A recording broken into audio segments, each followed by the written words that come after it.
Hey everyone, welcome to another artwork analysis. And let's do something different this time. So, I want to start a series where I kind of break down more specifically some of the concepts I would be talking about in my artwork analysis series. Because there's a rule of thumb when I create these videos, and it seems a little grim, but assuming there might be a chance that I forget something, let's say I get hit in the head really hard, I want the Alex Chow that got hit really hard, who lost all his memories, to be able to look back at these videos and understand what is going on. Now, of course, let's not go into those extremes. I just wanted to create a series where it is understandable and the theories of art can be more specified and in more detailed explanations than I usually do in my artwork analysis series. I wanted to not gloss over some of the concepts because some of them can be a little bit daunting. So I wanted to start with this one. It's the idea of the light hierarchy. So, what do I mean by that? It's very simple, really. A lot of people are told when they start out art to study values, but maybe some of them do not understand why that is so important to really understand the black and white before we go into color. The reason why is it's mostly to create light. We can create light with black and white. Of course, before movies were colored, we had noir movies, and it still had that dramatic feeling. In fact, their entire genre is named noir. And that's a testament to just how powerful good use of values can do in order to create mood. So it kind of irks me when people really skip the line in such a way, sort of like running before they learn how to crawl. It's very important to really understand how we distribute the values in our piece. So here's two questions that we have to ask ourselves when we make an artwork. What should be the lightest value of the picture, and what needs to be the lightest value of the picture? So there is a distinct difference when it comes to that. So the first question, what should be the lightest value, is a subjective feeling, a subjective question. We are asking ourselves, which element do we want to have as the lightest value? This may or may not be the focal point. However, in most cases, if you resolve what should be the lightest value, then you resolve a lot of questions, because then you can go down the hierarchy of what is next darkest, and then you go down what's darker than that, what's darker, until we hit black, which is in most cases, well, in logical cases rather, it is when light is absent completely. Now, of course, you can use black as a way for artistic expression, but the realistic terms of when black can exist is, of course, the absence of light. So then we have to ask ourselves, what needs to be the lightest value of the picture? Now, this can come after you start the picture, start the artwork. When you start creating artwork, you might find yourself in a situation where there are unintended situations. What I mean by that is you may find out that what should be the lightest value cannot possibly be the lightest value of your picture. So, what I mean by that is, of course, light has intensity. So, for instance, if we really want to go to extremes, we talk about the sun. Anything that we paint with the sun in the picture, in order to create realism, we would have to make it blaringly contrasting. What I mean by that is, of course, the sun would take over the light's value, and in order to create the intensity of that light, we need to make everything darker and darker and darker to contrast with the fact that the sun is very intense. Now, of course, light sources will have a hierarchy in itself. So, incandescent housing lights are not going to be as powerful as the sun. So, put them side by side, and the incandescent light does not look like a light anymore, a light source. Same goes with maybe using incandescent light compared to a very small LED light. Now, everything comes in a hierarchy, and that's what really matters when it comes to planning your value stages. So, we have to ask ourselves when we are creating our artwork, once you are sure of what elements are in your piece, you have to ask yourself, how do we justify those questions, the answers to the first two questions, without breaking the laws of physics? Now, everyone has their own styles, but we are talking about anything that resembles realism and creating a sense of light. Now, I always say that my personal opinion, of course, is the best artwork, the best styles, even the best cartoons and anime, they would obey the laws of physics when it comes to light.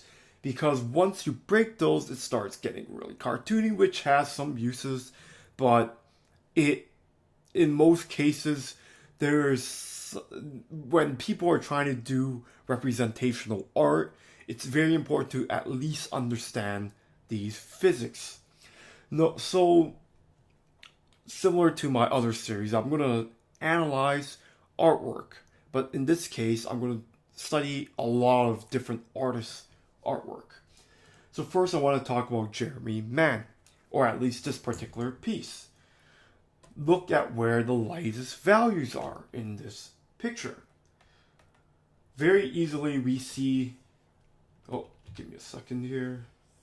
We see that Jeremy left a blaring lit color, blaring value as the background element. Now, this is, of course, to emulate the sky, which in general is a very powerful light source that makes everything else look dark in comparison. Now, of course, the next step to the hierarchy is the car lights and maybe a few traffic lights here and there. Now, he does give a little bit of liberties in terms of how lit these are. But in general, you see the value of the red light here is still a bit darker than the sky. Very deliberate, and had the lights been as blaring as the sky, we end up creating really disjointed logic. There is no way that, unless barring an overcast sky, that human-made lights can contend with at least this situation and this natural lighting. If you study Jeremy Mann, you will realize he uses this type of hierarchy a lot. I always urge people to study Impressionism as well, because they are very good at simplifying the light and colors in their picture but they also obey the laws of physics, despite the fact that, of course, it's very impressionistic. Let's move on to an artist with a different style, because I wanted to give more range to this explanation. Ness Cain. Now, Ness Cain, of course, has worked on Overwatch and other franchises, more of the entertainment media artist. Despite that, look at where the lightest values are. It's Brigitta's hair, where it's lit. Now, because we don't see an apparent light source in this picture, we can create the blaring light that we assume is coming from the top of the picture here. Now, of course, because it's not in the picture, we can get away with putting that light value on her hair. Now, I believe this area is light as well, but he kind of took a bit of liberty when it comes to it, and of course it could be a very dim light as well. The point is, for the sake of composition, he needed the hair to be very lit, so he's not going to put, for example, a sun in here. He will just imply the light up top. He doesn't need to put it in, and then he just has everything set for this light hierarchy. Again, we are creating artwork. We are creating one frame pictures in this case.